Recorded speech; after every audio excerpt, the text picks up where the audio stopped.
Selamat pagi Bapak Ibu semuanya. Selamat datang kepada Pak Jeveta selaku Kepala Balai Besar POM di Jakarta. Selamat datang kepada Ibu Yani selaku narasumber dari Direktorat Registrasi Pangan Olahan. Dan selamat datang kepada Bapak Ibu peserta hari ini.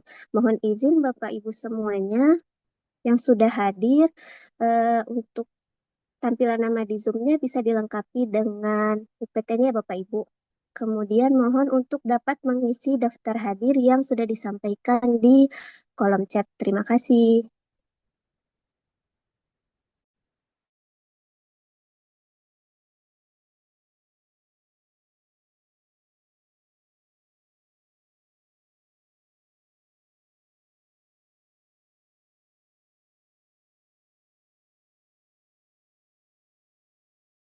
Terima kasih, Bu Ica. Selamat pagi, Bapak Ibu sekalian. Selamat pagi, Pak.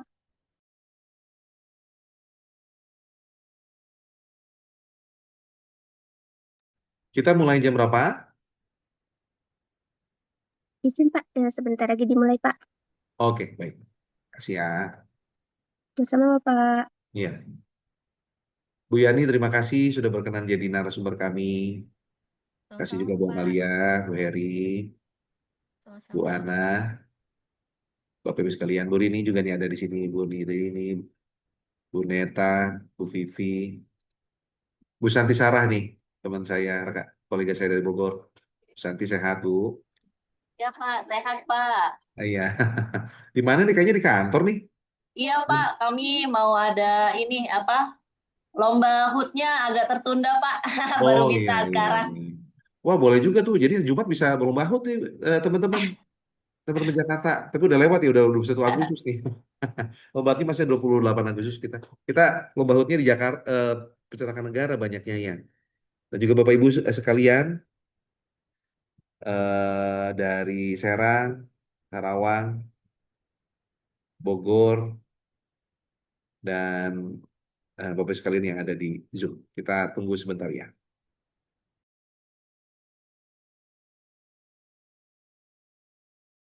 Kita mulai aja, Pak. Gimana, Pak?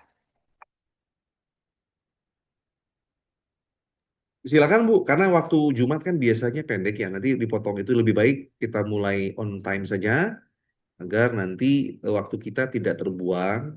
Dan kalau boleh nanti kan direkam dimasukin ke YouTube saja Bu. Biar nanti kalaupun nanti ada teman kita yang tidak bisa ikut, bisa melihat siaran tundanya. Begitu. Baik, Pak. Ya, Silakan Bu. Van. Minta tolong ya, Van. Baik Bu. Ya, ya silakan, Ica. Baik, Bu. Assalamualaikum warahmatullahi wabarakatuh. Selamat pagi, salam sejahtera bagi kita semua. Kepada yang terhormat Kepala Balai Besar POM di Jakarta, Bapak Jeveta Pradeko Putra, SFAM MSI. Yang terhormat Ketua Tim Fasilitasi UMK Balai Besar POM di Jakarta, Ibu Rini Asri SSI APT. Yang terhormat Ketua Tim Pengawasan Sarana Distribusi dan Iklan, Ibu Triwagiyanti SSI APT. Yang terhormat Ibu Yani Handayani SSI APT selaku narasumber dari Direktorat Registrasi Pangan Olahan, serta Bapak Ibu peserta dari Balai Besar POM di Jakarta, Balai Besar POM di Bandung, Balai Besar POM di Serang, Balai POM di Bogor, Balai POM di Tangerang, dan Lokapom di Kabupaten Karawang. Selamat pagi kami ucapkan dalam pertemuan hari ini, yaitu pembahasan kewajiban pengujian produk untuk pencantuman informasi nilai gizi pada label pangan olahan bagi UMK sesuai Perbepom nomor 10 tahun 2026. Mohon izin, perkenalkan saya Ica selaku MC yang akan memandu kegiatan pada hari ini. Bapak Ibu, mari kita mendengarkan lagu kebangsaan Indonesia Raya dan Mars Badan POM terlebih dahulu. Kepada Bapak Ibu dimohon untuk duduk dengan tegap.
senantiasa terlindungi dari obat dan makanan yang berisiko terhadap kesehatan.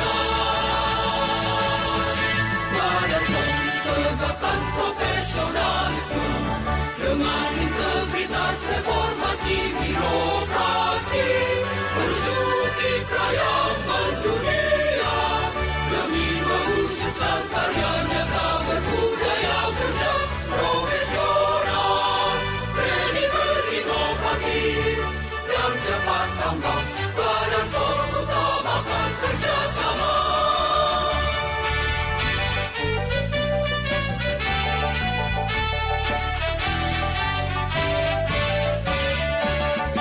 Pengawasan dan post-market dilakukan, manajemen mutu selalu diterapkan. Bermitra dengan pemangku kepentingan serta membangun organisasi pembelajar. Dengan rahmat Tuhan yang Maha Kuasa, majulah terus Badan POM Republik Indonesia.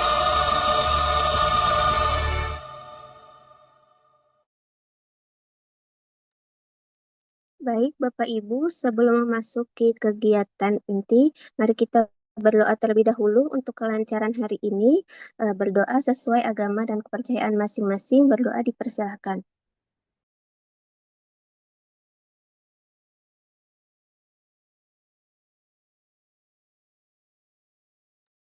Berdoa selesai. Selanjutnya adalah penyampaian laporan kegiatan yang akan disampaikan oleh Ibu Rini Asri selaku Ketua Tim Fasilitasi UMK Balai Besar POM di Jakarta. Kepada Ibu Rini dipersilahkan. Baik, terima kasih Bu Ica sebagai MC. Assalamualaikum warahmatullahi wabarakatuh. Selamat pagi, salam sejahtera untuk kita semua. Yang terhormat Bapak Kepala Balai Besar POM di Jakarta, Bapak Jeveta, kemudian Bapak Ibu Katim, baik yang berada di Balai POM, BPOM, wilayah aglomerasi, plus Balai Besar POM Bandung dan Balai Besar POM Serang. Selamat datang kami ucapkan para peserta sekalian pada acara ini. Izin Bapak Kepala Balai, kami izin melaporkan acara ini terselenggara karena kami terus terang dalam mendampingi UMKM untuk mendapatkan izin edar menghadapi kendala terutama untuk pembiayaan pengujian informasi nilai gizi. Nah, ini untuk Balai Besar POM di Jakarta tahun ini mendampingi sekitar 116 UMKM untuk mendapatkan izin edar pangan olahan. Nah, dari 116 ini, 100 diantaranya adalah pembiayaan dari pemerintah daerah yaitu Dinas Perindustrian Perdagangan Koperasi dan UKM. Nah, di awal tahun lalu itu sebelum adanya Perbepom terbaru tentang informasi nilai gizi belum teranggarkan untuk pengujian terkait gizi di produk pangan tersebut. Jadi di awal sebelum peraturan ini diterapkan belum wajib bagi UMK. Nah, jadi untuk penganggaran di Pemda itu setahun sebelumnya sudah masuk dan mereka tidak bisa revisi. Oleh karena itu ada beberapa UMKM yang terkendala untuk pengujian demi kepentingan informasi nilai gizi tersebut. Nah, ini menjadi PR kita bersama karena UMKM tersebut tidak sanggup untuk membayar biaya untuk pengujian tersebut. Makanya kami mengundang dari registrasi pangan olahan terkait bagaimana penerapan untuk usaha mikro dan kecil.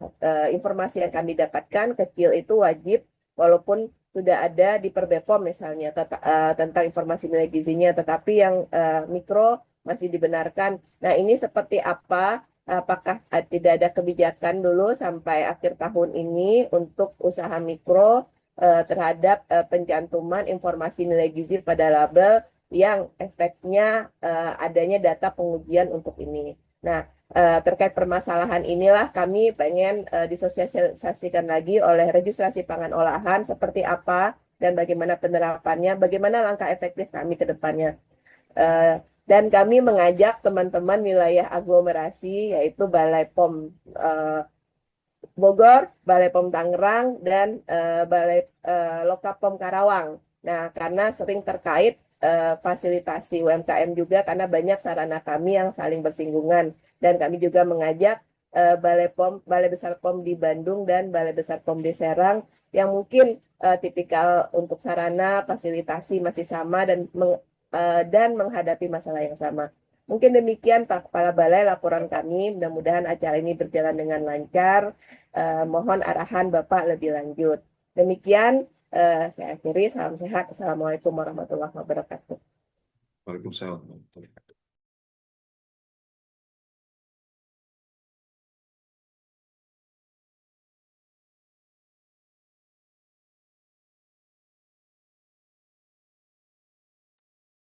Silakan Bu Ica.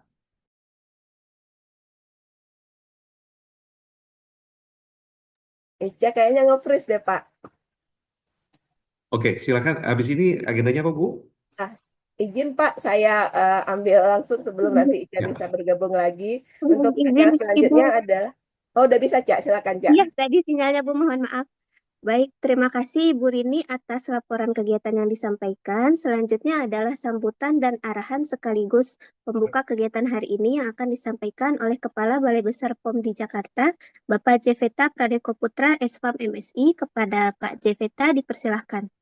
Baik, terima kasih Ibu MC Bu Ica. Assalamualaikum warahmatullahi wabarakatuh.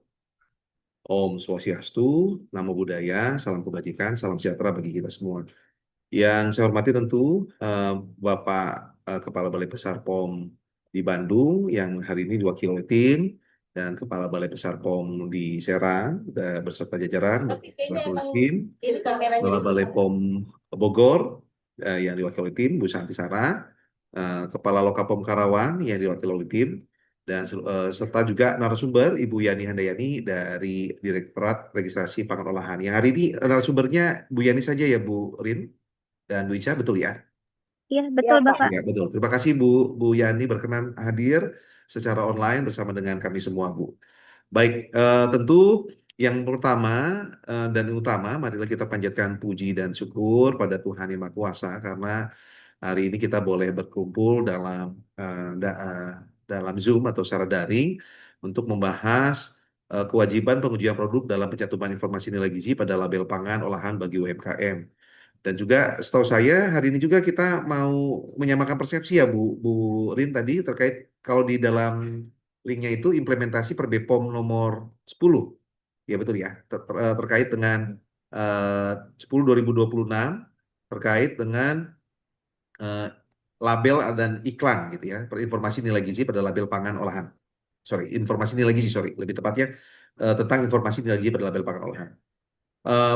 Kedua peraturan itu memang sudah menjadi telah diundangkan dan telah menjadi salah satu landasan penting untuk memberikan informasi yang jelas, benar, dan dapat dipertanggungjawabkan kepada konsumen.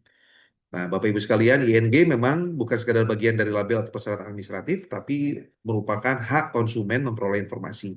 Karena itu pencantuman informasi nilai gizi harus didukung oleh data yang dapat dipertanggungjawabkan dan kemudian juga seperti yang disampaikan Bu Dini tadi bahwa ada beberapa kendala terkait dengan pengujian dan sebagainya. Mohon berkenan kita coba diskusikan dan kita carikan solusi yang konkret, solusi yang nyata sehingga nanti tidak ada isu-isu yang terkait dengan pemenuhan administrasi ini terhambat. Kita baik.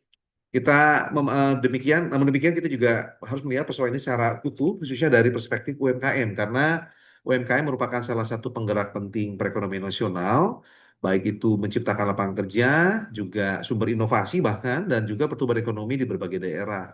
Oleh karena itu penerapan regulasi ini juga harus ada kuncinya ada dua Pak, Bu, pemberdayaan dan pembinaan. Gitu ya. Jangan sampai regulasi ini dipersepsikan sebagai tambahan beban bagi pelaku usaha, sebaliknya regulasi harus kita hadirkan sebagai instrumen yang meningkatkan kualitas, daya saing, keamanan, dan kepercayaan konsumen serta keberlanjutan usaha. Bapak Ibu yang saya hormati, saya melihat setidaknya terdapat tiga hal penting yang perlu kita bangun melalui pertemuan ini. Pertama, kesamaan pemahaman, kita perlu pastikan, jadi jangan sampai nanti kita berbeda-beda apalagi di aglomerat. Ini satu lagi, Tangerang nggak diundang ya Bu? Saya lupa, Bu Rin. Diundang Pak. Kayaknya Diundang belum ya? bergabung Pak. Oh, belum Diundang bergabung Pak. ya. Berarti tadi saya belum sapa juga dari Tangerang ya. Yang mewakili atau sudah datang, mohon maaf, saya belum sapa tadi. Baik, karena kita Jabodetabek, Bapak Ibu sekalian, Jakarta, Bogor, Depok, Tangerang, Bekasi, itu kan wilayahnya Jawa Barat, DKI, dan Banten kalau provinsi. Tapi kalau dari balai, kita ada beberapa balai besar dan balai serta loka yang mengawal. Karena itu kita perlu sinergi dalam hal ini, karena itu harus ada kesamaan pemahaman. Yang kedua, kemudahan dan proporsionalitas bagi UMKM. Nah, ini juga kita coba lihat. Kalau di Jakarta termasuk yang tadi 116 ya Bu ya, tadi yang ada sudah dikawal Ibu. Saya tadi catat 116 betul ya. Saya takut salah, koreksi kalau saya salah. Nah, kemudian proporsional bagi UMKM ini juga perlu kita lihat di Balai Besar POM di Jakarta. Kita ada program kolaborasi dengan Dinas Perindustrian, Perdagangan dan UMKM tadi. Namun tetap tidak cukup tampaknya ya. Kita coba lihat lagi peluang-peluang yang kita bisa lakukan. Apakah nanti dengan OTA nih Bu Santi Sara ini jagonya nih buat OTA dari Bogor. Itu mohon masukannya Bu ya. Kita perlu mencari mekanisme yang tetap menjamin ketepatan informasi nilai gizi, tetapi pada saat yang sama mempertimbangkan kapasitas dan karakteristik UMKM. Apakah perlu kita lakukan pengawalan atau seperti apa? Yang ketiga, penguatan kolaborasi. Nah ini tadi saya sampaikan, tidak mungkin persoalan ini hanya diselesaikan oleh Badan POM dengan efisiensi yang super duper irit begitu ya. Nah, karena itu diperlukan sinergi antara pemerintah pusat, Badan POM kita, dan daerah, termasuk juga perguruan tinggi. Kadang-kadang perguruan tinggi ada hibah, Pak, atau laboratorium-laboratorium pengujian, gitu ya. Termasuk juga tadi asosiasi usaha, GAPMI, atau GAP Farmasi kita lihat terkait dengan POTA, gitu ya. Atau pendamping UMKM serta pelaku usaha itu sendiri. Jangan-jangan pelaku usaha itu sendiri pada dasarnya mampu gitu mengujinya. Saya nggak tahu menguji menguji ING itu berapa banyak. Jangan-jangan mereka mampu, Pak. Karena pengusaha itu sebenarnya menurut saya besar dananya, apalagi sudah jalan gitu ya. Atau kalau misalnya startup yang mungkin kita pikirkan. Kita perlu membangun ekosistem yang memungkinkan UMKM itu dapat mendapatkan akses terhadap informasi, pendampingan teknis, pengujian, dan pemahaman regulasi secara lebih mudah. Bapak Ibu, saya juga ingin menekankan bahwa pembinaan dan pengawasan serta pemberdayaan, tadi kalau kita kuncinya untuk menyelesaikan ini pemberdayaan dan pembinaan, tapi kalau kita secara umum ada tiga, pembinaan, pengawasan, harus berjalan beriringan. Badan POM tidak hanya hadir untuk melakukan pengawasan dan memastikan kepatuhan, kita juga ingin menjadi bagian dari solusi jika terdapat kendala dari implementasi. Mari kita identifikasi bersama apabila terdapat ketentuan yang belum dipahami dan nanti kita komunikasikan atau ada hal-hal yang menjadi yang kita tidak bisa selesaikan, kita harapkan bisa kita eskalasikan nanti di RPU misalnya di Bu Yani itu Pak. Mari ya, mari kita dorong bersama pendampingan dan kolaborasi ini, terlebih saat ini implementasinya juga telah mulai diintegrasikan dalam proses registrasi pangan olahan. Ini yang menjadi masalah. Kalau enggak nanti banyak ditolaknya. Itu hal ini menunjukkan bahwa transformasi regulasi bukan hanya persoalan perubahan aturan, tapi juga membutuhkan kesiapan seluruh ekosistem pangan olahan. Baik, saya berharap forum ini memiliki rumusan solusi yang konkret, yang nyata, terutama terkait kebutuhan pengujian bagi UMKM, mekanisme pembinaan, akses terhadap laboratorium, serta strategi komunikasi yang mudah dipahami oleh pelaku usaha. Baik, kita ingin UMKM naik kelas, tapi bukan jadi naik kelas juga meningkatkan risiko sehingga kita jadi takut terhadap mereka takut terhadap regulasi, tapi juga karena memahami bahwa kepatuhan terhadap standar adalah bagian dari investasi. Sama kayak zona integritas, Pak, Bu. Saya selalu sampaikan, kalau orang Jepang itu melakukannya karena memang nilai di dalam hatinya dia mau berubah gitu, Pak. Tapi kalau orang Singapura tuh bukan nilai di hatinya berubah, karena mau dipaksa. Kayak kita sebenarnya dipaksa dengan regulasi. Jadinya sampai gitu, UMKM juga dipaksa. Nah, zona integritas yang kita punya saat ini di Badan POM, kita juga tularkan ke masyarakat sekitar kita, masyarakat. Sehingga mereka memiliki budaya ataupun budaya, ya tadi, budaya bahwa berubah itu bukan karena dipaksa, tapi karena saya dengan willingness, karena saya tahu ini sangat penting, ini adalah bagian ibadah saya, ini bagian yang bagian dari nilai prinsip-prinsip kehidupan saya yang saya pegang teguh sampai akhir hayat gitu ya, maka saya mau berubah, saya mau naik kelas. Itu pun juga sama dengan kita terkait Badan POM yang kita canangkan dalam zona integrasi UBK dan UBBN. Kita juga tularkan ke pelaku usaha kita, itu Bapak Itu. Baik, akhirnya selamat mengikuti pertemuan ini dan mari kita bergandingan tangan, kita coba lihat mana-mana saja kita bisa masuk gitu ya, kita berikan solusinya maksud saya untuk dapat melayani masyarakat lebih baik lagi. Demikian Bapak Ibu sekalian, terima kasih. Saya akhiri sambutan saya dan dengan resmi kita buka kegiatan pertemuan pembahasan kewajiban pengujian produk dalam pencantuman informasi nilai gizi pada label pangan olahan bagi UMKM yang diikuti oleh 3 provinsi dan juga 5 UPT dengan resmi saya buka. Demikian, akhir kata mohon maaf jika ada hal yang berkenan. Saya akhiri. Wassalamualaikum warahmatullahi wabarakatuh. Om Santi Santi Santi. Saya kembalikan lagi pada Bu Ica, silakan. Baik, terima kasih banyak Pak Jeveta atas arahannya. Bapak Ibu, sebelum kita memasuki kegiatan inti, mari kita berfoto terlebih dahulu. Mohon Bapak Ibu dapat menyalakan fitur kameranya. Kepada Mas Irfan, mohon dibantu untuk dapat dokumentasi kegiatan. Ya, selamat pagi Bapak Ibu. Mohon untuk bersiap di depan kamera. Foto akan dilakukan di hitungan ketiga. 1, 2, 3. Mohon di slide kedua. 1, 2, 3. Ya, boleh Bapak Ibu. Saya klik seperti ini Bapak Ibu. Oke. Standby di kamera. 1, 2, 3. Slide kedua. 1, 2, 3. Ya, terima kasih Bapak Ibu. Baik, terima kasih kepada Mas Irfan. Selanjutnya adalah pemaparan materi terkait kewajiban pengujian produk untuk pencantuman informasi nilai gizi pada label pangan olahan bagi UMK sesuai Perbepom nomor 10 tahun 2026 oleh Ibu Yani Handayani SSI APT. Izin Bu Yani, apakah sudah siap Ibu? Udah siap, Mbak? Ya, Bu Baik, Yani, Bapak Ibu sekalian, saya izin menyesuaikan ya. Saya mohon sampaikan salam hormat buat pimpinan, Bu Direktur Register Pangan Olahan, Bapak Ibu Kepala Balai atau Kepala Loka. Kami mohon sampaikan salam hormat buat beliau dan juga keluarga Bapak Ibu sekalian. Saya izin leave. Terima kasih. Terima kasih, Salam, Pak. sehat selalu. terima kasih Pak Baik. Jeveta. Terima kasih. Baik, Ibu Yani, izin menyampaikan untuk pemaparan materinya sekitar 60 menit ya Ibu ya. Baik, baik. Baik, kepada Ibu Yani dipersilahkan. Saya izin share screen dulu ya, Mbak. Silakan Ibu.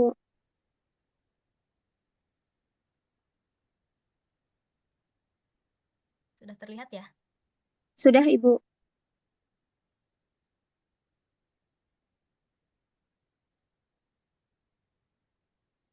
Ya, baik. Mohon izin Bapak Ibu sekalian. Assalamualaikum warahmatullahi wabarakatuh. Selamat pagi. Yang saya hormati Bapak Kepala Balai Besar POM di Jakarta, para ketua tim yang hadir pada pagi hari ini dari Balai POM Jakarta, Bandung, Serang, Bogor, Karawang, dan Tangerang, dan juga Bapak Ibu Izin Bu peserta. Yani, suaranya kecil sekali Bu Yani. Kecil ya Bu? Sebentar saya coba cek dulu.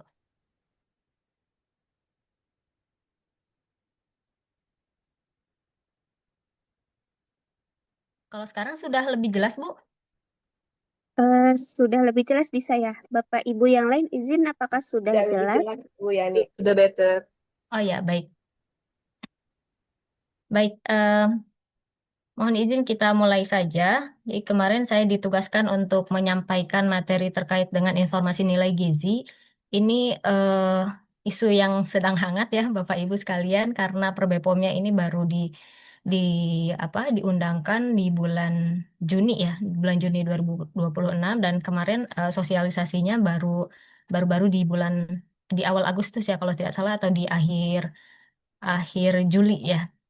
Baik, mudah-mudahan bisa menyampaikan apa yang dibutuhkan oleh Bapak Ibu sekalian terkait dengan penerapan atau implementasinya untuk pelaku usaha di skala mikro dan kecil ya.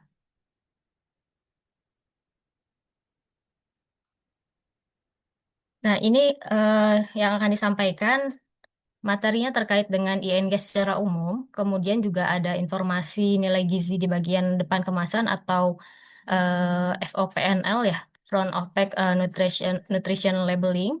Kemudian juga nanti disampaikan khusus untuk ING usaha mikro dan aplikasi cetak ING mandiri. Nah, yang pertama mungkin saya akan sampaikan untuk informasi nilai gizi ini, dasar hukumnya atau payung hukumnya adalah eh, bahwa pada peraturan label nomor 31 tahun 2018 ini sudah jelas sekali bahwa setiap pelaku usaha yang mengedarkan eh, pangan olahan terkemas ya, ini wajib mencantumkan keterangan kandungan gizi dan maupun zat non-gizi pada labelnya.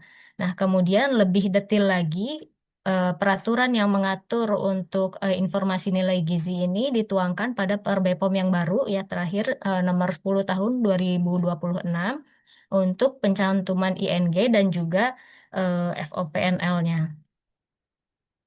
Nah, Peraturan BPOM nomor 10 tahun 2026 ini merupakan simplifikasi dari tiga peraturan, yaitu peraturan untuk acuan label gizi, kemudian juga peraturan ING sendiri yang sebelumnya ya, nomor 26 tahun 2021, kemudian juga Per BPOM yang mengatur ING untuk usaha mikro dan usaha kecil. Nah, Bapak Ibu pasti sudah paham ya, sudah mengetahui untuk peraturan ini. Nah, ketiga peraturan ini kemudian disimplifikasi menjadi Peraturan BPOM nomor 10 tahun 2026 ini dan ditambah dengan Keputusan Kepala BPOM nomor 265 tahun 2026 untuk eh, nilai kandungan zat gizi yang diproduksi oleh usaha mikro.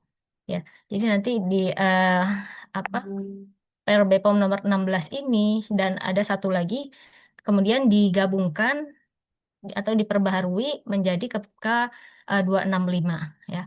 Dan yang masih dalam bentuk rancangan keputusan ini ada aturan atau tata cara perhitungan nilai kandungan zat gizi dari bahan pangan yang digunakan. Nah, ini untuk disiapkan untuk pelaku usaha skala mikro ya.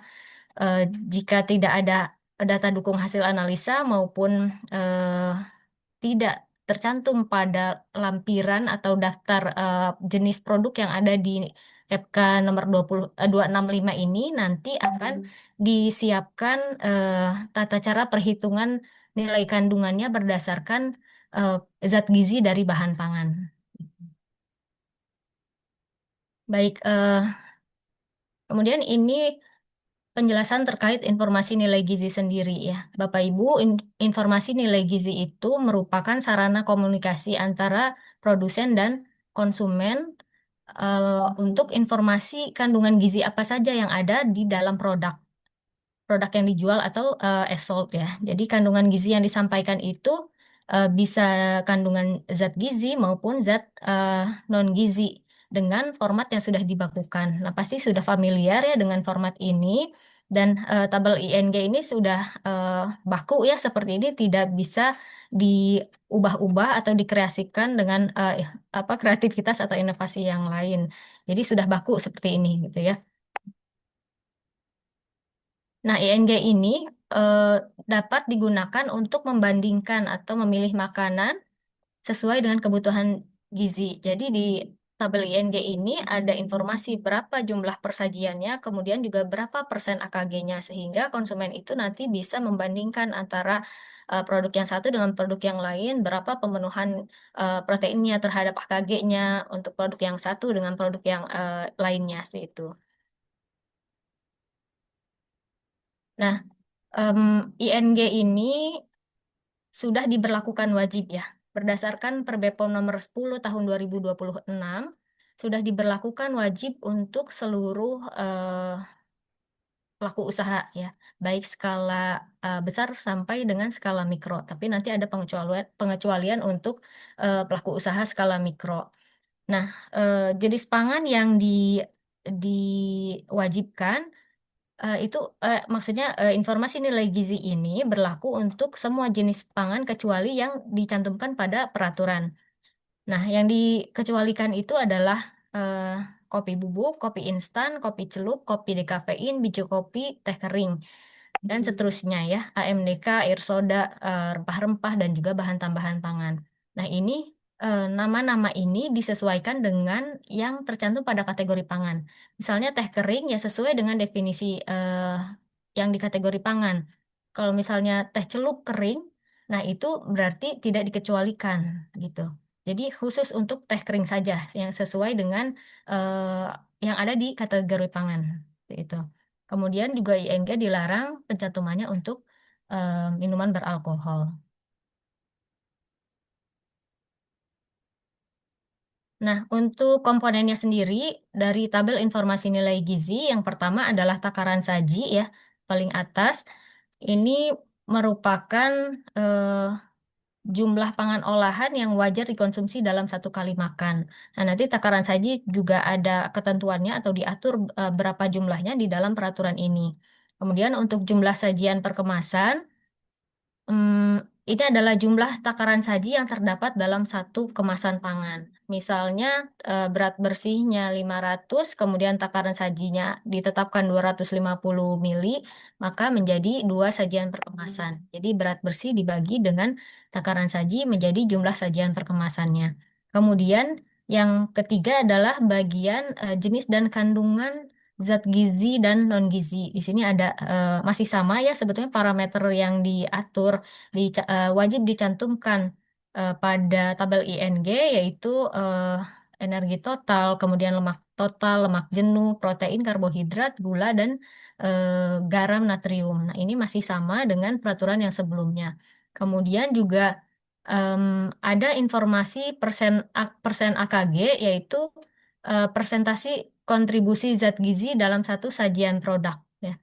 Jadi jumlah persajinya dibagi dengan acuan label gizi dikalikan 100%, menghasilkan persentase kontribusi si zat gizi tersebut dalam satu sajian produk dibandingkan dengan jumlah kebutuhan zat gizi dalam satu hari.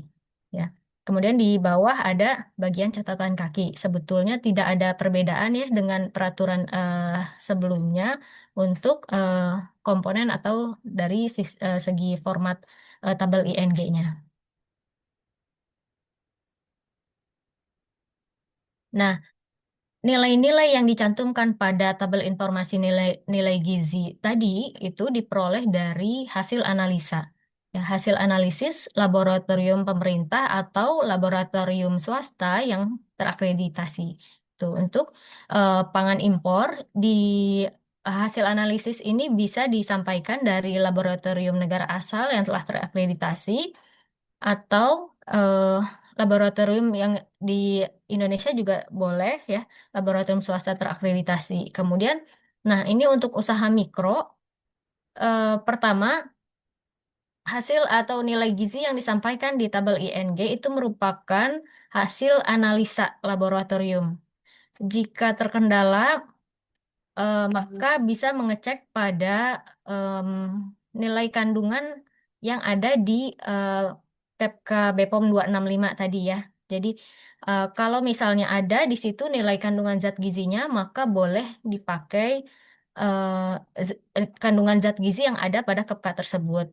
Namun jika di situ pun tidak diatur atau tidak ada, maka nanti menggunakan perhitungan dari bahan pangan yang ini KEPK-nya sedang disiapkan oleh Direktorat Standarisasi Pangan Olahan.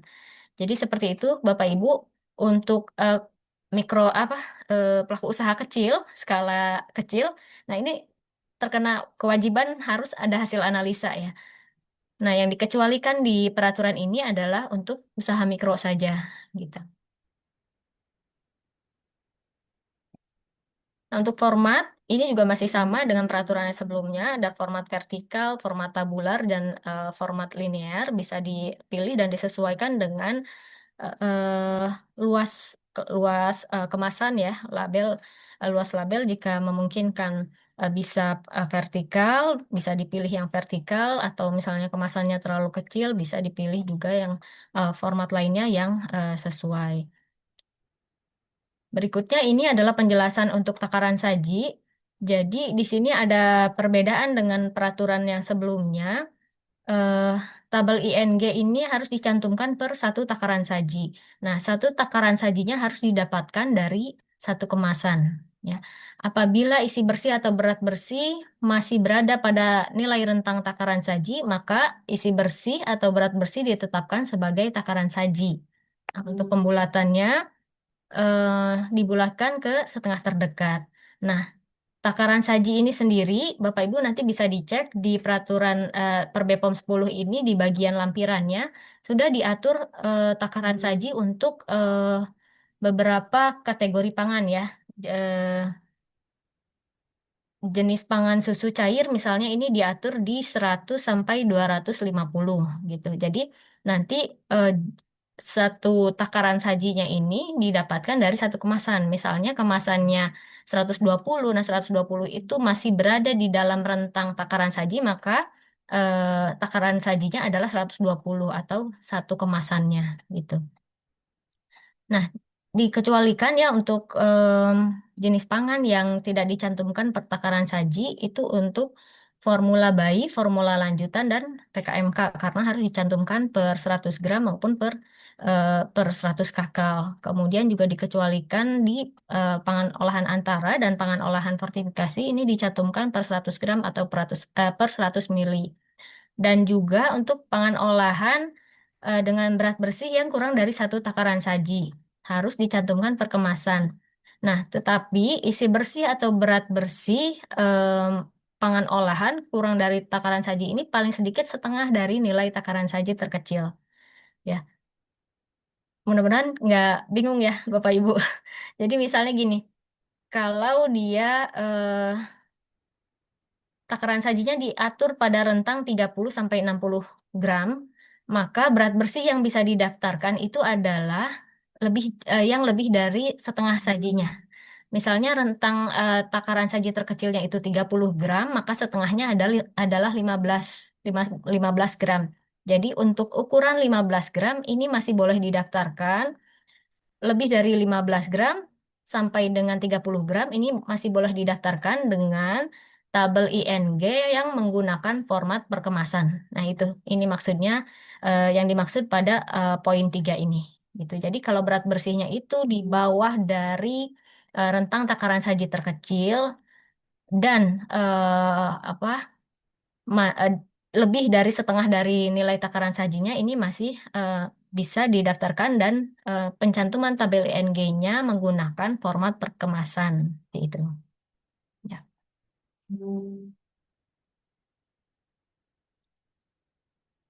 Nah, ini contoh contoh untuk ketentuan takaran saji. Contohnya misalnya minuman buah isi bersihnya 40 mili. Nah, rentang takaran sajinya diatur di 100 sampai 250 mili. Kemudian eh, produsen ingin menetapkan takaran sajinya itu 120.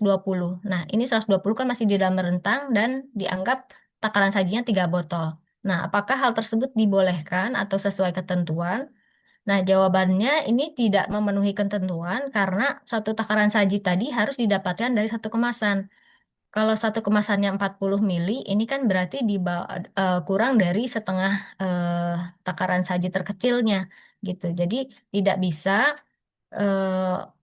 ukuran 40 mili ini atau ditetapkan 120 mili sebagai takaran sajinya dengan konsumen mengkonsumsi 3 botol. Ini di tidak sesuai dengan ketentuan. Ya, kemudian contoh yang lainnya, misalnya keripik kentang 30 gram, ketentuan takaran saji untuk keripik kentangnya adalah 12 sampai 40. Nah, berapa takaran saji yang tepatnya? Karena 30 gram ini berada di dalam rentang takaran saji, maka satu kemasannya ini dijadikan takaran saji, yaitu takaran sajinya 30 gram. Seperti itu Bapak Ibu. Kemudian contoh lainnya adalah ketentuan takaran saji wafer, misalnya di 10 sampai 50, sedangkan produk wafer dikemas 7 gram per saset. Bagaimana pencantuman tabel ING untuk produk tersebut? Nah, berat bersih ini sama dengan poin 3 yang tadi ya, karena per saset 7 gram itu lebih kecil dari rentang takaran saji 10, namun masih lebih dari setengah nilai takaran saji terkecil, maka 7 gram ini boleh didaftarkan dengan ING-nya menggunakan format perkemasan. Ya, seperti itu mudah-mudahan bisa diterima ya. Selanjutnya, nah ini adalah pencantuman zat gizi atau zat non gizi. ketentuan tambahan selain pencantuman zat gizi wajib. Nah, yang dicantumkan selain zat gizi wajib tadi, apa saja? Misalnya suatu produk mengklaim sumber vitamin, sumber mineral. Nah, maka si kandungan vitamin dan mineral itu wajib dicantumkan pada tabel ING. Kemudian misalnya mengklaim kandungan asam lemak. Nah, asam lemaknya ini dicantumkan pada tabel ING dan juga mencantumkan kandungan asam lemak tidak jenuh tunggal, asam lemak tidak jenuh ganda, dan kolesterol, dan seterusnya ya, Bapak Ibu. Artinya, tidak hanya parameter wajib saja yang dicantumkan pada tabel ING, ketika si produk ini mengklaim sumber atau kandungan, baik zat gizi maupun zat non-gizi, maka parameter zat gizi dan non-gizi yang diklaim pada produk tersebut juga harus dicantumkan pada tabel ING. Itu.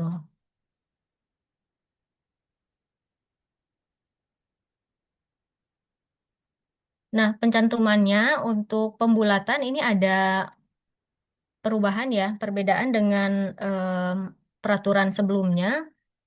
Ketentuan pembulatan untuk energi, kolesterol, garam, kalsium, kalium, dan mangan ini dibulatkan ke kelipatan satu terdekat. Nah, selain eh, yang tadi disebutkan, ini dibulatkan ke kelipatan 0,1 terdekat. Nah, sedangkan untuk nilai kandungan zat non-gizi bisa dibulatkan ke kelipatan satu terdekat maupun ke 0,1 terdekat. Gitu.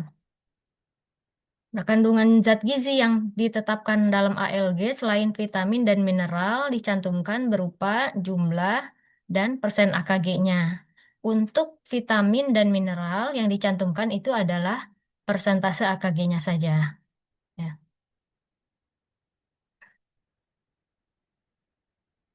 Nah, persentase AKG tadi yang dicantumkan pada tabel itu dihitung berdasarkan acuan label gizi ya. Jadi ada pada lampiran 3 itu nanti ada tabel acuan label gizi. Jadi jumlah yang dikonsumsi per harinya. Nah, itu nanti persen AKG itu adalah jumlah persajinya dibagi acuan label gizi dikali 100 ya. Gitu. Nah, kandungan zat gizi dalam pangan olahan tidak boleh lebih dari 100% ALG-nya. Nah, kandungan gula total dalam pangan olahan tidak boleh lebih dari 50 gram per takaran saji atau per kemasan. Nah, untuk persen AKG sendiri pembulatannya ini ke kelipatan satu terdekat. Ya. Nah, tadi disampaikan bahwa tabel ING itu memiliki format yang baku yang sudah ditetapkan, sehingga jika ingin mencantumkan selain yang tadi ditetapkan, maka harus melalui pengkajian atau persetujuan dari Badan POM. Nah, untuk ketentuan peralihan dari peraturan ini, untuk pangan yang beredar, ini apa? Berlaku wajib menyesuaikan dengan ketentuan paling lambat 24 bulan, terhitung sejak peraturan badan ini diundangkan. Kalau untuk pangan yang sedang diajukan, maka bisa diproses sesuai dengan peraturan yang menjadi dasar pengajuannya dan menyesuaikan setelah 24 bulan. Nah, ini Bapak Ibu untuk kan biasanya kalau tabel ING itu sudah di self assessment atau sudah dihitung di sistem registrasi eh, sistem registrasi ya. Nah, karena ada perubahan-perubahan pembulatan, maka perlu juga penyesuaian di sistem. Nah, ini sudah diinformasikan per 10 Agustus untuk hitungan yang ada di sistem registrasi sudah mengikuti ketentuan yang terbaru. Jadi, untuk nilai kandungan energi, kolesterol, dan seterusnya yang tadi sudah disampaikan, ini sudah dibulatkan ke kelipatan satu terdekat. Untuk zat non-gizi ke 0,1 terdekat karena ketentuannya boleh ke satu terdekat maupun ke 0,1, tetapi yang pada sistem yang diakomodir hanya yang pembulatan ke 0,1. Untuk seluruh zat gizi, untuk persen AKG-nya juga dibulatkan ke kelipatan 1. Jadi ini menginformasikan bahwa perhitungan ING yang ada di sistem registrasi ERBA ya, ini sudah disesuaikan dengan ketentuan yang terbaru. Tetapi untuk ERLA atau IREK lama ini mm, silahkan, misalnya Bapak Ibu ada yang mengajukan pendaftaran atau variasi, masih melakukan variasi di aplikasi ERLA atau IREK lama, maka untuk perhitungan penyesuaian ke ketentuan yang terbarunya ini harus menyampaikan perhitungan secara manual, gitu ya.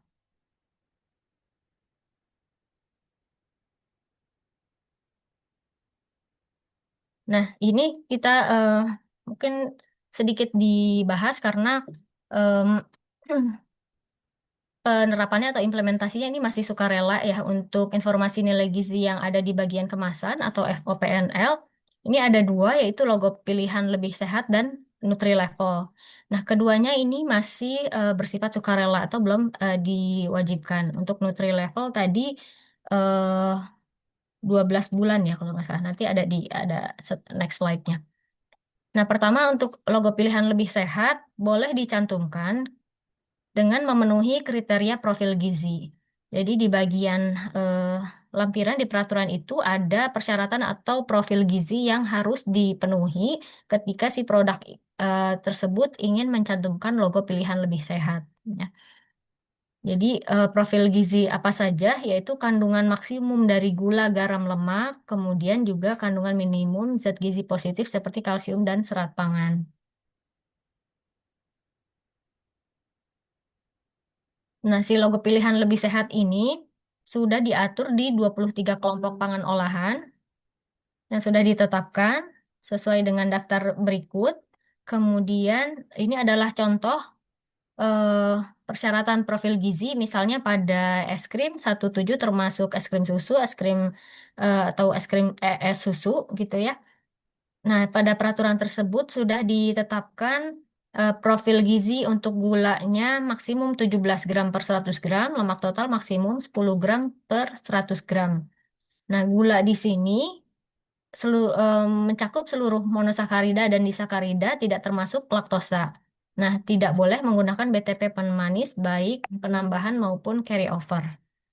Ya, itu eh, salah satu contoh ya ketika pelaku usaha ingin mencantumkan logo pilihan lebih sehat, maka Bapak Ibu langsung melihat ke bagian lampiran dari peraturan BPOM nomor 10 tadi, kemudian melihat apakah si kelompok pangannya ini sudah diatur profil gizinya.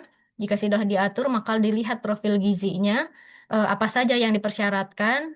Kalau misalnya memenuhi ketentuan atau data dukungnya sudah ada, maka dibolehkan untuk mencantumkan logo pilihan lebih sehat. Gitu. Kemudian yang kedua, terkait dengan Nutri-Level ya. Nutri-Level ini menunjukkan level pangan olahan berdasarkan kandungan gula, garam berupa natrium dan lemak. Jadi yang dilihat adalah gula, garam, dan lemaknya. Nah, levelnya ini ada A, B, C, D. A itu menunjukkan GGL rendah, kemudian B menunjukkan GGL yang hijau ini GGL lebih rendah, yang hijau muda GGL rendah, kemudian yang kuning perlu dikonsumsi dengan bijak, yang merah ini eh, perlu dibatasi sesuai kebutuhan dan kondisi kesehatan. Nah, yang wajib mencantumkan untuk minuman siap konsumsi, minuman bentuk bubuk, dan konsentrat bentuk cair. Dikecualikan untuk formula bayi lanjutan pertumbuhan dan juga PKMK. Ya, jadi ini pelevelan atau informasi yang disampaikan ke konsumen untuk eh, perbedaan atau kandungan dari gula, garam, dan lemak. Nah, persyaratan untuk gula, garam, dan lemak ini sudah diatur untuk level A, B, C, dan D. Dengan level A ini tidak boleh menggunakan BTP pemanis, baik BTP pemanis alami atau BTP pemanis buatan, baik melalui penambahan langsung maupun itu sebagai carry over. Jadi kalau level A itu sudah tidak boleh sama sekali mengandung BTP pemanis ya, baik dia ditambahkan langsung maupun eh, sebagai carry over. Hmm. Kemudian level B-nya ini hanya dapat menggunakan BTP pemanis alami. Selain dia harus memenuhi ketentuan GGL ini, dia juga hanya boleh ha- dapat menggunakan BTP pemanis alami. Untuk level C dan D ini dapat menggunakan BTP pemanis alami maupun BTP pemanis buatan. Nah, ada pengecualian untuk susu cair plain dan susu bubuk plain, pengecualian untuk nilai lemak total. Jadi lemak totalnya tidak dilihat untuk kedua jenis pangan ini. Nah, pencantumannya seperti apa? Nutri level ini dicantumkan dalam huruf A, B, C, dan D, kemudian eh, dilihat hasil analisis GGL-nya dan dilevelkan. Level pangan olahan ditunjukkan dengan menunjukkan salah satu huruf yang sesuai. Misalnya ini gulanya D, kemudian garamnya B, lemaknya B, maka dia masuk ke apa nutri level level D. Maka pencantumannya huruf D ini ditonjolkan. Nah, untuk pencantuman nutri level harus disertai dengan kandungan GGL per 100 mili siap konsumsi yang kandungannya berada pada level C atau level D sesuai dengan level yang paling rendah. Nah, kalau misalnya tadi ini level D, yang menyebabkan dia level D-nya itu adalah gula, maka di sini diberi keterangan jumlah gulanya per 100 mili konsumsi. Ya, ini Nutri level ini juga formatnya sudah dibakukan.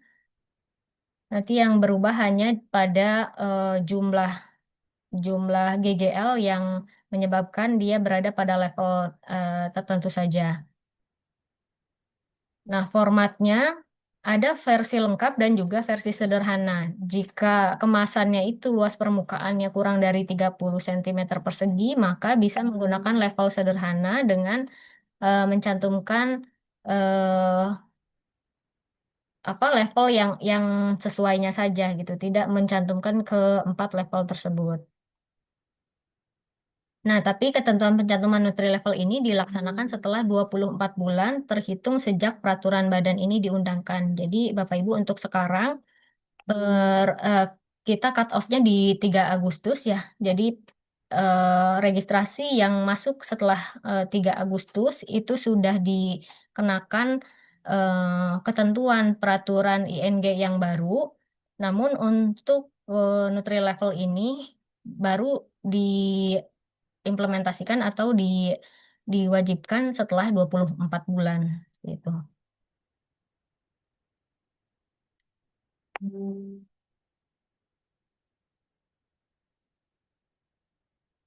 Ini simulasi saja untuk penentuan Nutri Level tadi.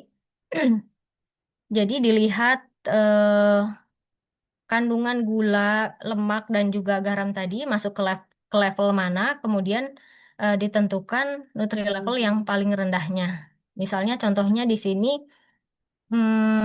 gula 5 gram, lemak 0,3, garam 125 miligram.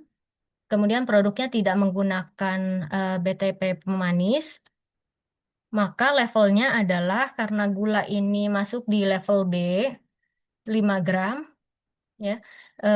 Di sini kemudian lemak totalnya itu ada di level A 0,3 ya, kurang dari 0,5, kemudian garamnya itu masuk di level C, maka Nutri Level dicantumkan pada level C atau level yang terendah gitu ya.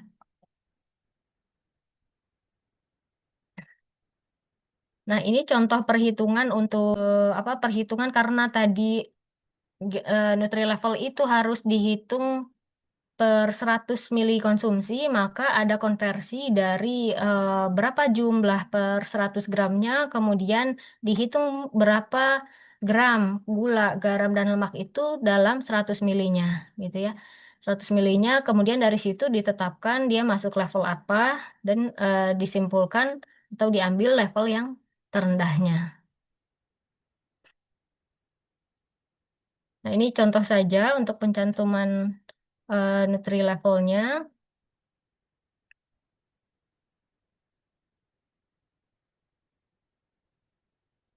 Ya, ini contoh pencantuman pada kemasan untuk Nutri Level.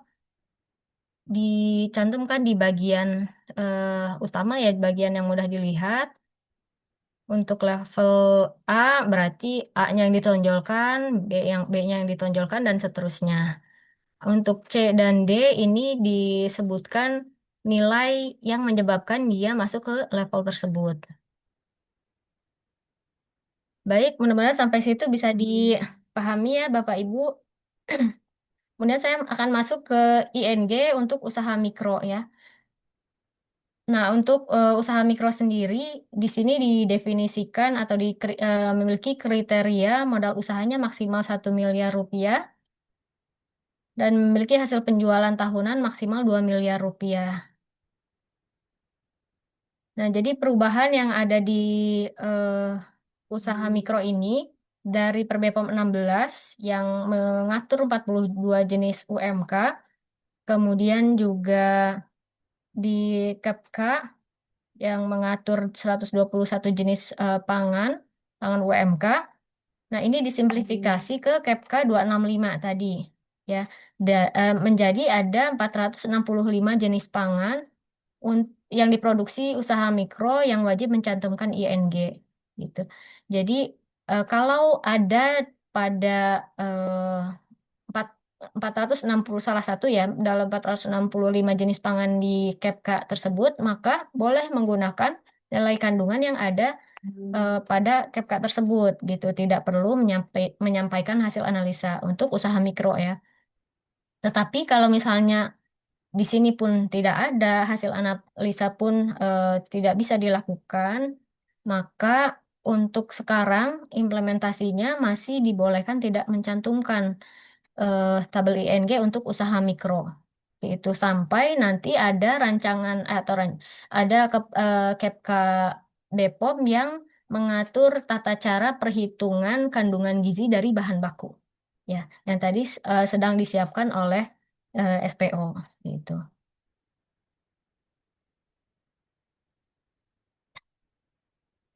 Ya, ini ya. Jadi untuk usaha mikro, pencantuman tabel ING harus dibuktikan dengan hasil analisa. Nah, karena adanya keterbatasan hasil analisa, maka melihatlah ke KEPK 265 untuk nilai kandungan zat gizinya. Nah, untuk mencantumkan tabel ING, usaha mikro tidak harus melakukan analisis di laboratorium, gitu ya. Tapi untuk yang usaha kecil itu sudah wajib data dukungnya itu dari hasil analisis.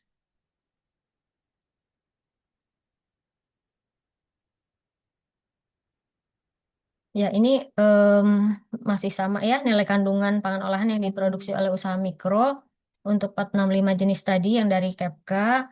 eh, Nilai kandungan zat gizinya juga dicantumkan pada tabel ING per satu takaran saji. Grace period 24 bulan, ini masih sama. Nah, ini nanti Bapak Ibu lihat di bagian lapiran itu ada bagian deskripsi dan juga nilai kandungan. Jika produknya atau jenis pangannya sesuai dengan deskripsi yang ada pada peraturan atau pada KEPK, maka boleh mengambil nilai-nilai lemak total, lemak jenuh, protein, karbohidrat, gula, garam yang ada pada peraturan tersebut. Kemudian takaran sajinya juga disesuaikan. Nah, untuk pencantuman tabel NG-nya sama saja dengan skala yang lainnya, tidak ada perbedaan. Nah, jadi untuk produk pangan yang diproduksi oleh usaha mikro, dilihat dulu produknya apakah yang dikecualikan. Kalau termasuk dalam yang dikecualikan seperti kopi bubuk, teh kering dan seterusnya, ini artinya tidak wajib ING. Tetapi kalau misalnya di luar ini, maka cek di 465 jenis pangan tersebut. Jika ada, maka wajib ING menggunakan nilai gizi dalam KEPK. Jika tidak ada, nah wajib ING menggunakan perhitungan zat gizi berdasarkan bahan baku. Nah, ini karena masih rancangan untuk sekarang itu kemarin kebijakannya tidak dicantumkan dulu, tidak apa-apa gitu. Nah, ini adalah 465 jenis pangan tadi yang dimaksud. Untuk produk susu dan turunannya ada 30 produk, saus kondimen 12 produk, dan seterusnya. Bapak Ibu nanti bisa cek saja ke peraturannya. Nah, ini cara pencantuman ING untuk usaha mikro tadi sudah dijelaskan juga ya. Jadi harus dicek dulu kesesuaiannya untuk jenis pangan dan deskripsinya. Apakah sesuai, kemudian cara pengolahannya sesuai atau tidak, kemudian diambil atau ditentukan nilai takaran sajinya. Ditentukan nilai takaran sajinya, kemudian ditentukan jumlah sajian per kemasannya. Ini saya rasa sudah paham semua ya. Jumlah sajian per kemasan, kemudian nilai kandungan gizinya untuk lemak total dan seterusnya sampai dengan garam. Nah, untuk kandungan gizi per sajian, ini takaran saji dibagi dengan 100 gram dikali nilai gizi pada tabel.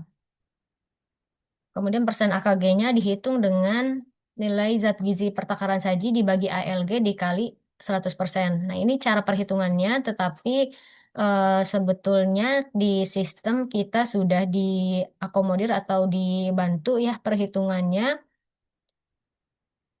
Nah, ini untuk persen AKG. Nah, nanti tabel ING yang dicantumkan pada kemasan itu adalah format yang sudah jadi ya. Jadi bukan nilai dari hasil analisanya atau dari nilai yang dari KEPKA-nya, tetapi dimasukkan dulu, kemudian ada perhitungan per saji dan juga persen AKG-nya.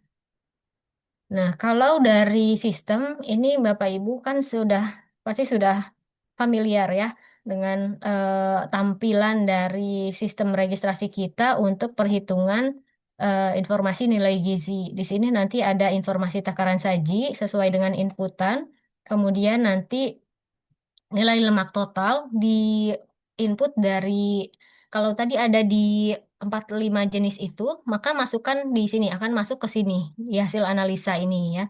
Kemudian nanti sistem akan menghitung jumlah persajian yang sudah dibulatkan, kemudian juga persen AKG pembulatannya gitu.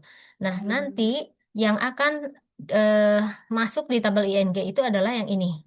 Ya.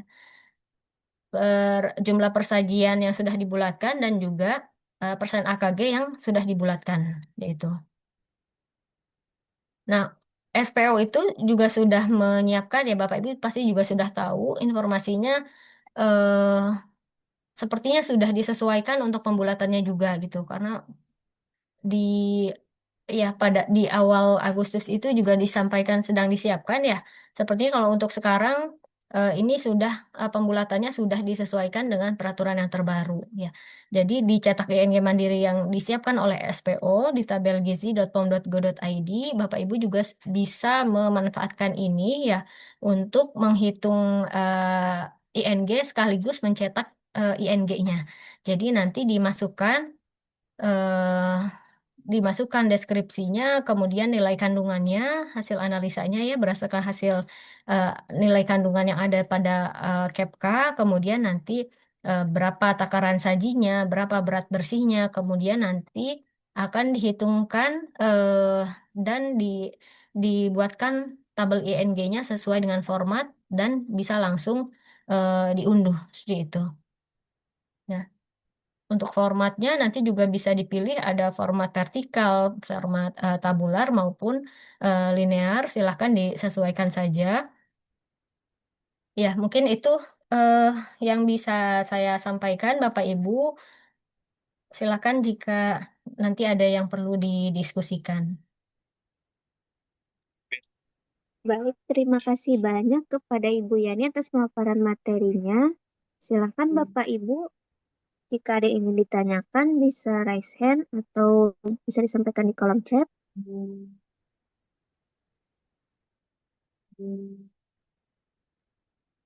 Bu Yani, saya mau tanya Bu Yani. Ya, silakan Bu. Oke, baik Bu, ini kan ada yang harus penyesuaian 24 bulan untuk UMK yang tadinya kan belum wajib, sekarang sudah wajib, terutama ya agak PR untuk yang kecil ya Bu ya. Nah ini Ya. jadi kalau untuk yang mikro kan belum wajib sebenarnya kalau seandainya belum ada yang di Kepka BPOM 65 2026 tadi berarti mereka belum wajib mencantumkan ING gitu ya Bu ya. Iya, Karena beberapa kali des yang terakhir sebelum ada kebijakan ini banyak ketolak Bu UMK yang mikro. Jadi agak bingung tuh yang dari PPK UKM karena setelah ditanyakan harganya rata-rata di atas 1 juta dan UMKM-nya keberatan gitu Bu untuk melakukan pengujian sementara mereka masih sangat mikro. Nah, berarti untuk UMK yang sudah keluar izin edar, kemudian ada penyesuaian, itu prosesnya seperti apa ya Bu untuk diregistrasi sendiri? Bagaimana yang harus mereka lakukan, kami memandu mereka seperti apa, penyesuaiannya seperti apa, apakah bisa minor itu cepat ya Bu ya, atau bagaimana, atau mereka sudah membuat dulu, pasti dan buat dulu ya labelnya. Kemudian yang tadi berarti yang mikro, jika tidak ada di KEP POM 65 2026, berarti mereka masih boleh ya Bu ya, ini saya mempertegas saja, masih boleh tidak mencantumkan ING ya Bu. iya, Oke, iya, kalau memang seperti itu agak lebih mencerahkan ini Bu karena permasalahan yang terakhir kemarin karena yang mikro ini harus bisa ngambil dari eh, tabel ya di per BPOM gitu. Nah, gini Bu, untuk yang kecil apakah tidak ada grace period Bu untuk pencantuman ini? Apakah mereka memang sudah wajib tidak bisa menggunakan per BPOM? Harus benar-benar mereka menggunakan hasil pengujian untuk ING-nya Bu untuk yang usaha kecil. Apakah tidak ada tenggang waktu gitu Bu? Mungkin demikian Bu Yani. iya. Langsung dijawab aja ini, Mbak Ica. Iya, silakan Bu, bisa dijawab terlebih dahulu. Iya, izin Ibu, saya jawab yang untuk untuk usaha kecil dulu yang tadi ya. Kalau sesuai dengan peraturan memang harus sudah diimplementasikan. Nah, cut off-nya itu di kami di 3 Agustus. Jadi pendaftaran baik itu usaha kecil, sedang, menengah maupun yang besar setelah 3 Agustus itu sudah harus mengimplementasikan peraturan yang terbaru termasuk pencantuman ING untuk yang kecil ini karena sudah dikecualikan gitu kan ya dari yang peraturan sebelumnya. Nah, belum ada kebijakan atau informasi lagi sih Bu untuk skala kecil ini. Jadi eh, ya saya sampaikan untuk sekarang. eh, jadi untuk skala kecil ini sama saja dengan yang lainnya, tetap eh, diwajibkan untuk mencantumkan tabel ING berdasarkan hasil analisa seperti itu, Bu. Tapi mungkin kalau dari balai ada kendala atau hal-hal yang menjadi isu gitu, Bu, mungkin bisa disampaikan saja melalui nota dinas atau surat ke direktur gitu ketika ada kendala itu supaya menjadi pembahasan gitu. Tapi kalau sesuai dengan peraturannya, memang itu sudah diimplementasikan gitu per 3 Agustus ini. Iya, kemudian untuk yang mikro, ya tadi sudah disampaikan kalau tidak ada di daftar yang KEPK 265 ini, karena nanti arahnya akan dihitung secara manual dari eh, bahan baku ya, kandungan gizi dari bahan baku, yang ini toolsnya masih disiapkan oleh SPO. eh, Kemarin sih kebijakannya jadi masih boleh tidak mencantumkan gitu untuk yang mikro. Ya. Kemudian tadi yang variasi ya Bu maksudnya variasi ING. Jadi kalau UMK sudah punya izin edar, kemudian ingin menyesuaikan karena ada di 265 tadi misalnya, itu masuknya ke variasi ING gitu. Ya, jalurnya jadi ke variasi ING. Seperti itu Bu mungkin. Oke, terima kasih Bu Yani. Sama-sama Ibu.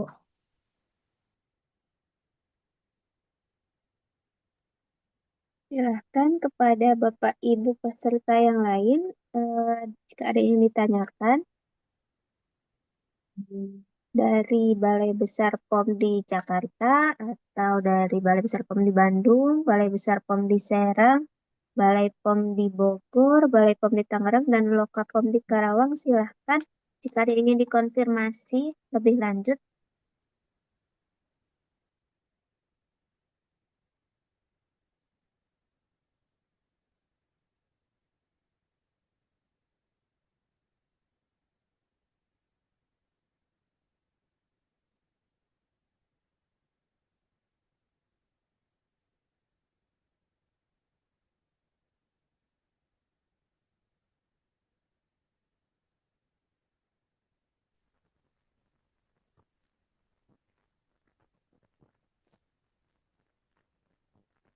Bisa disampaikan juga di kolom chat ya Bapak Ibu.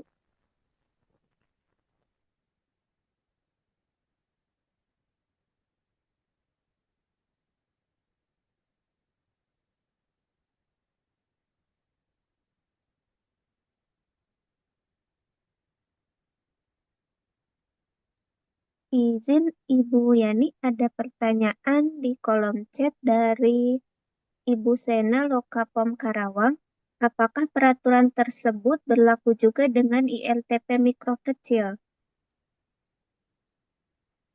IRTP ya. Kalau mikro kecil kan iya ya. Ibu. Saya harus cek lagi untuk yang IRTP ya Bu, apakah peraturan tersebut juga ikut ke ini. Coba nanti saya cek dulu di peraturannya ya.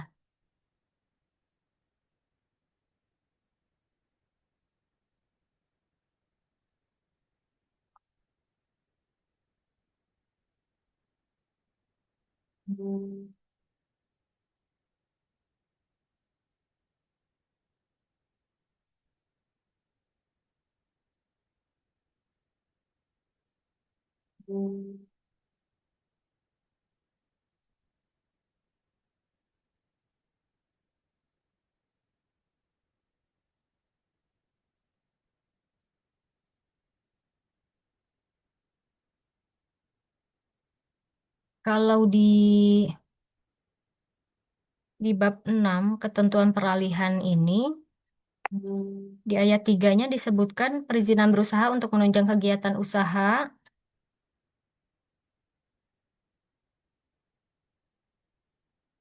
termasuk pangan olahan produksi industri rumah tangga pangan.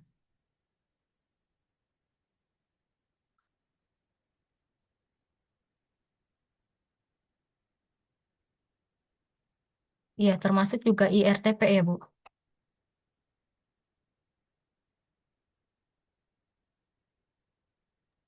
Baik, Ibu Sena, apakah sudah jelas Bu? Jika audionya bermasalah nanti bisa disampaikan di chat ya Bu ya. Izin Bu Yani, ada pertanyaan lagi dari Ibu Imasni di Tangerang. Ibu Imasni mau disampaikan langsung atau via chat saja Bu pertanyaannya? Boleh langsung Ibu. Boleh silakan Bu, bisa Ya, langsung disampaikan. ya, selamat pagi Ibu. Jadi izin bertanya tadi kalau tidak salah di PPT itu ada menyebutkan informasi nilai gizi dihitung dari bahan. Iya. Ya, itu maksudnya bagaimana dan caranya seperti apa ya Bu? Iya, jadi ini yang tadi saya sampaikan untuk usaha mikro itu kan karena hasil analisa apa tidak memungkinkan, kemudian dibuatkan KPK 265 tadi ya berdasarkan jenis pangannya sudah ada kandungannya, kemudian kalau di situ tidak ada juga gitu kan, maka eh, acuannya itu nanti dihitung dari kandungan per bahan baku. Nah, SPO atau standarisasi pangan olahan ini sedang menyiapkan, Bapak Ibu sedang menyiapkan toolsnya, masih dalam tahap pembahasan. Eh, jadi nanti akan dihitung berdasarkan bahan baku. Misalnya contohnya apa ya? Misalnya bolu ya, bolu coklat. Nah, bolu coklat ini tidak ada di KPK 265. Nah, nanti nilai kandungannya itu akan dihitung berdasarkan eh, bahan baku yang digunakan. Misalnya tepung terigunya itu nanti ada database-nya juga. Untuk tepung terigu misalnya gulanya kandungan gula berapa, lemak berapa, garam berapa dan seterusnya yang sesuai parameter gizi. Kemudian nanti selain terigu misalnya dipakai juga gula, dipakai juga mentega, dipakai juga telur gitu. Nah, dari masing-masing bahan baku yang digunakan itu nanti akan dikalkulasikan berapa kira-kira kandungan si bolu ini dari perhitungan per bahan baku. Nah, ini toolsnya sedang disiapkan sama SPO. Ya, tentunya nanti akan ada konversi juga ya, Bapak Ibu, karena misalnya ada penggorengan, jadi ada penambahan minyak, dan faktor-faktor adjustment yang lainnya gitu. Nah, ini sedang disiapkan oleh SPO seperti itu. Jadi nggak perlu menghitung sendiri. Jadi karena bisa dihitung dari kandungan bahan baku inisiatif gitu ya, ngitung sendiri, nyari kira-kira kandungan terigu berapa dari jurnal atau dari database yang lain gitu. Itu tidak perlu karena nanti akan ada toolsnya dari apa SPO yang akan dituangkan di KEPKA juga gitu. Seperti itu, Nah, Bu. Ibu berarti kan kalau misalnya selama belum KEPKA itu belum rilis juga Iya. mikro tidak wajib kan ya mencantumkan informasi nilai gizi tadi ya.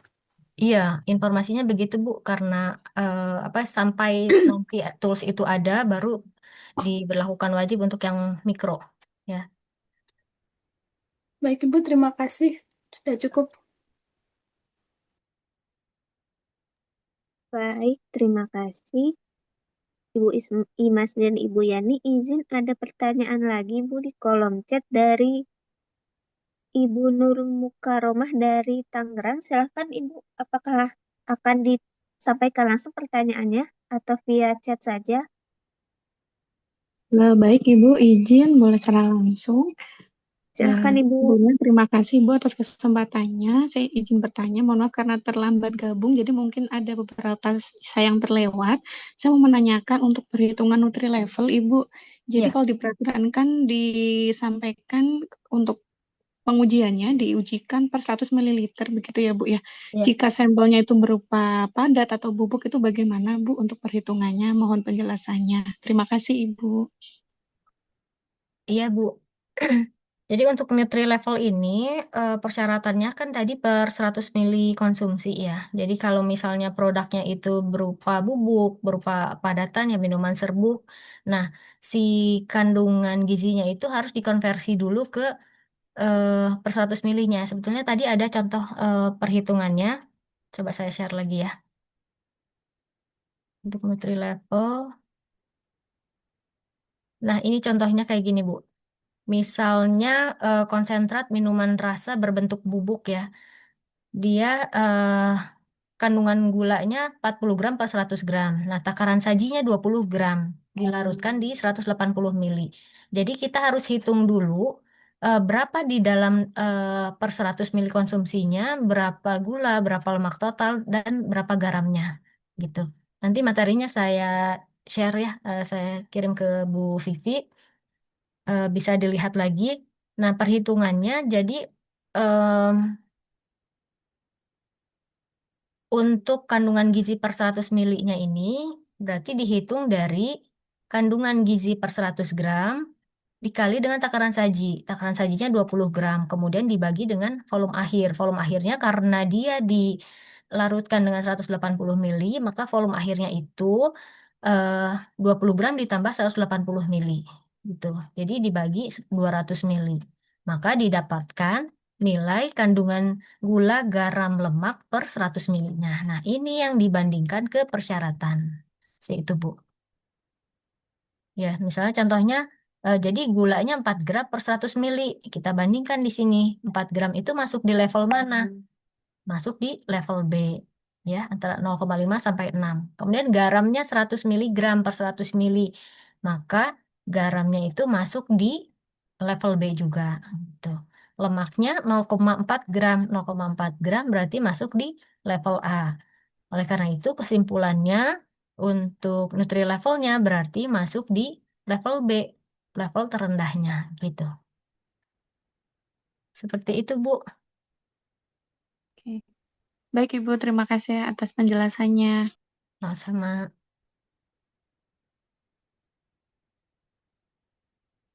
Baik, terima kasih. Ibu Yani, izin ada pertanyaan lagi Bu di kolom chat dari Ibu Resta Satiti. Izin saya bacakan pertanyaannya ya Bu. ya, Izin bertanya terkait pemenuhan komitmen registrasi terkait ING, apakah nantinya akan diminta data dukung berupa hasil uji analisis ING atau tidak ya Bu? Terima kasih Bu. iya, ini untuk MR ya, menengah rendah terkait ING, apakah nantinya akan diminta data dukung berupa hasil uji analisis ING atau tidak? Eh,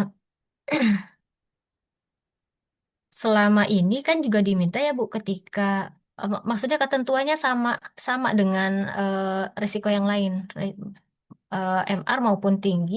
Jadi jatuhnya ketentuannya sama. Ketika si produk itu daftar pada menengah rendah, kemudian mencantumkan ING untuk skala kecil, tadi ya harus dengan data dukung hasil analisa. Kalau skalanya mikro, ya sama dengan tadi ketentuannya. Kalau tidak ada di KEPK 265, artinya nanti dengan perhitungan bahan baku. Jika untuk sekarang berarti belum diberlakukan. Seperti itu, Bu. Jadi sama saja sebetulnya. Baik, Kira-kira izin. bisa dipahami? Ya, ya, terima kasih Bu. Izin Bu Resta, apakah sudah jelas jawabannya atau ingin dikonfirmasi lebih lanjut? Sudah jelas katanya Baik. Bu. Terima kasih. Baik, Bapak Ibu, silakan jika ada yang ingin dikonfirmasi lebih lanjut.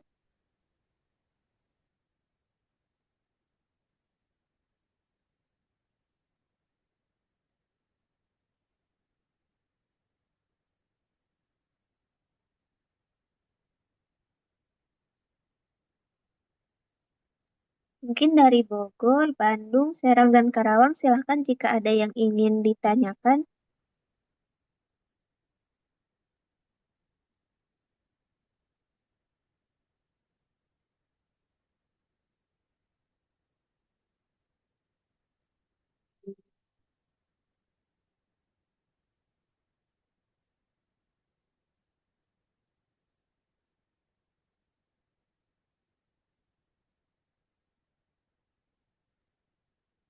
Bu Yani, jika Ya, teman-teman nanti kepikir pertanyaannya setelah ini, kami bisa menyampaikan ke Bu Yani ya, Bu, lewat Bu Vivi ya, Bu ya.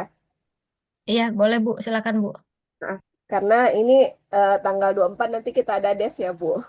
Oh Untuk iya, iya, ya, ada des, kemudian tanggal 24 tambah 31. Jadi kemungkinan nih Jakarta kemarin itu banyak yang ketolak karena belum ada kebijakan itu.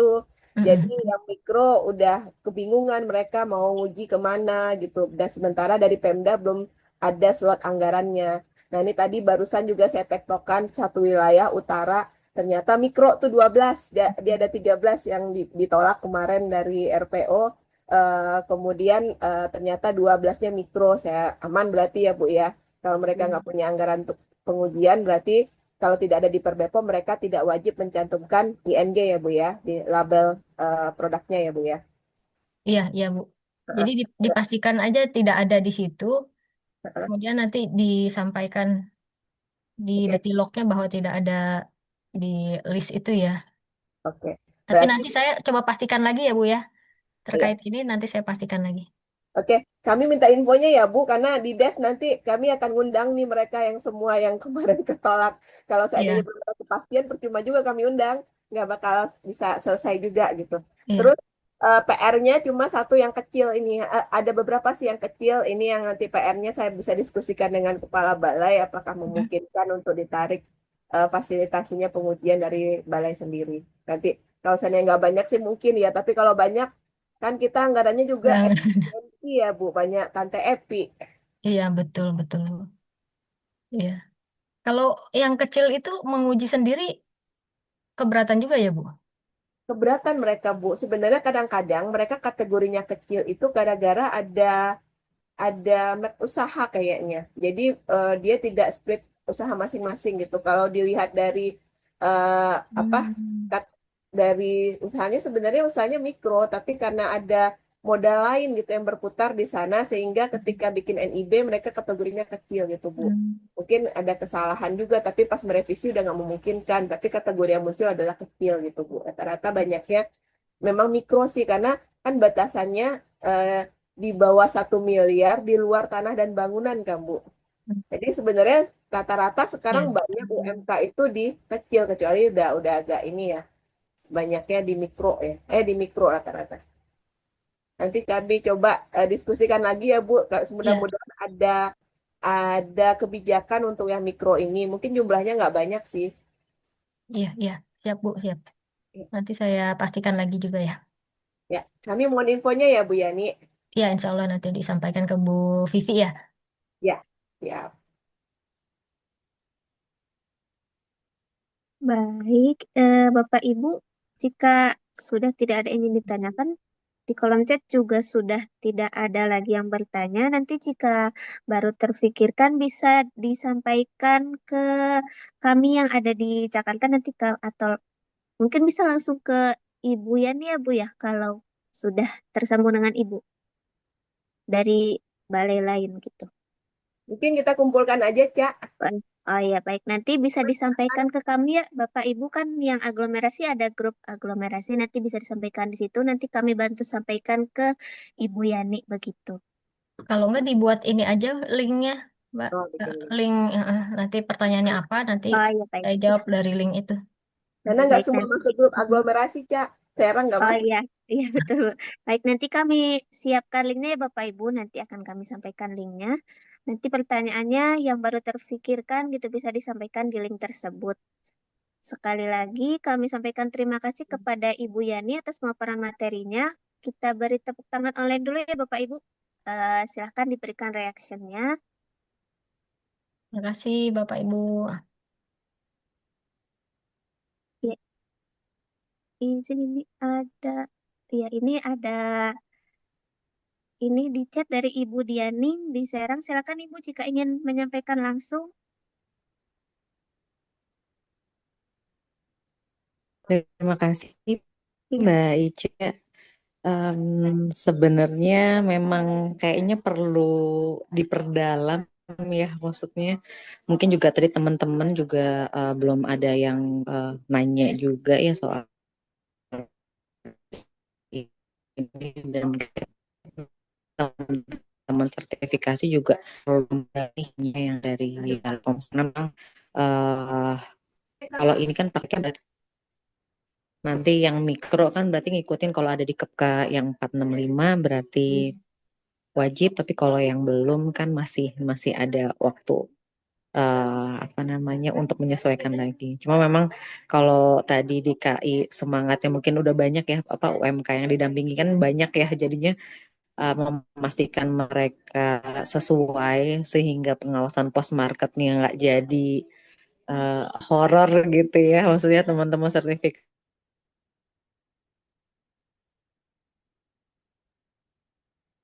Izin Ibu Diani, jaringannya di saya ini ya kurang baik ya sepertinya. Running, Ibu Kak. Yani, sama ya Bu ya? Putus-putus Bu. Iya. Running. Iya, sinyal saya trouble nih. Maksudnya 3, jadi suaranya banyak juga. Mohon maaf. Ya mungkin nanti teknisnya mohon izin tadi berkenan kalau misalnya nanti ada link tree-nya, mungkin kami akan berdiskusi lagi di link tree aja kali ya untuk pertanyaan teknisnya. Terima kasih, mungkin itu saja Bu Rini dan teman-teman DKI, terima kasih. Sebenarnya sih pingin ini juga ya, pingin ngulik gitu, cuma ya karena ada Zoom 2 yang sudah berisik juga gitu, dan teman-teman mungkin juga masih menggali ya, masih mencerna untuk per BPOM 10 tahun 2026 ini. Terima kasih Bu Rini. Bu Yani, mungkin gini Bu, nanti kayaknya perlu perlu pendalaman ini Bu, pendalamannya dalam hal nanti kami tunggu yang aturan SPO tadi, yang tentang bahan tadi, karena kedepannya akan prakteknya seperti itu ya Bu. Dan bagaimana tentang pencantuman ini perlu pendalaman juga, karena teman-teman di layanan publik perlu kemampuan yang utuh untuk bisa melayani dengan sepenuh hati, dengan sepuasnya pelaku usaha tersebut. Jadi mungkin kami memang agak bingung nanti bagaimana cara perhitungan, cara ngitung dan sebagainya di ING, penggunaan aplikasi dan sebagainya. Ini perlu pendalaman mungkin Bu Yani. Ini Iya. mungkin membuka Bu Yani, cuma kami butuh kepastian tadi yang mikro tidak harus uji itu aja yang mikro, karena kemarin beberapa kali pas des terakhir ketolak karena tidak ada hasil uji. Mungkin itu Bu Yani, kami mohon Ya. kesediaan RPO nanti kalau ada pendalaman. Mudah-mudahan kami bisa eh, ya mungkin dari kami usul ke RPO kali kalau bisa mengundang seluruh Indonesia ya. Kalau kami Jakarta paling yang bersinggungan ya dengan aglomerasi. Pasti teman-teman pada kebingungan semua sih, saya yakin gitu ya. Karena memang kayak di Badan POM itu tahu bulat ya, peraturan tengah tahun langsung jeder gitu ya. Betul, betul. Mulai dari awal tahun dulu, apalagi ini kan banyak pembiayaan UMKM, itu kan UMK nih istilahnya ya, banyak pembiayaan dengan pemerintah daerah, dan merevisi dari pemerintah daerah ini tidak seperti merevisi di BPOM. Kalau mereka itu sulit Hmm, sekali ya merevisinya, anggarannya, kemudian melakukan penambahan itu pasti tidak mungkin, apalagi di tengah banyaknya Tante Epi sekarang ya Bu ya. betul, betul, Bu. Mungkin itu Bu, karena memang next juga kalau penerapan peraturan, eh, kalau peraturannya diundangkan di tengah tahun, bisa nggak ada eh, jeda gitu, ini berlaku mulai awal tahun depan gitu, sesuai dengan tahun anggaran gitu. Mungkin gitu Bu, baru bersifat sukarela dan sebagainya. Mungkin itu sih Bu, karena ini jedar banget, ada beberapa peraturan di BPOM memang jedar, kita juga eh, agak PR untuk memberikan ketenangan kepada binaan kita ataupun ketika melakukan sertifikasi. Apalagi saya tahu teman-teman sertifikasi seluruh Indo lagi galau, tidak ada anggaran untuk tahun depan. RO kami hilang, sertifikasi dan infokom ya, RO-nya hilang. Mungkin di pusat juga ya Bu Yani, belum ada anggaran untuk kami melakukan. Jadi ujung-ujungnya teman-teman di post market yang akan berat, tapi Hmm, berat di post market mereka juga anggarannya sepertiganya dari yang real ada sekarang gitu ya. Jadi hmm. kita nggak tahu, kita lihat tahun depan, kita sibuk nanti nyempling, kita akan mendukung MBG, UMKM naik lagi. Balai POM Jakarta cukup banyak dapat anggaran UMKM, tapi anggaran sertifikasinya 0 rupiah. Mungkin itu Bu Yani. Terima kasih sekali lagi Bu Yani. Salam kepimpinan ke Bu. Sama-sama, Ibu. Mudah-mudahan kami tetap bisa koordinasi aktif sama RPO terkait pendampingan ini. Terima kasih Bu Yani. Siap-siap, sama-sama Ibu dan Bapak Ibu sekalian. Terima kasih banyak juga.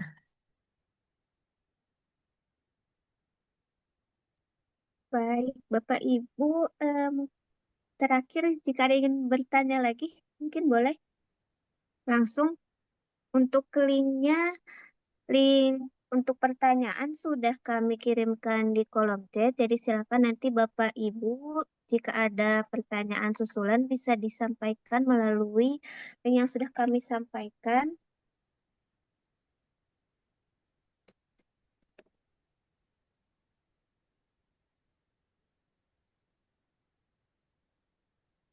Ya, sudah kami share ulang ya Bapak Ibu linknya. Silakan bisa disampaikan pada link tersebut pertanyaannya. Baik Bapak Ibu, karena yang bertanya secara langsung di Zoom sudah tidak ada, ya untuk materi nanti akan kami kirimkan ya Bapak Ibu. Bu Izin Bu Yani, Yani, apakah bisa di-share materinya. materinya di sini Bu Yani? Iya Bu, izin. Iya, saya ke ekspor ke PDF dulu ya, Bu ya. Ah ya baik. Untuk Kalau boleh materi PPT-nya boleh juga Bu Yani. Kenapa, Bu? Kalau boleh PPT-nya. Oh, PPT-nya. Iya, iya.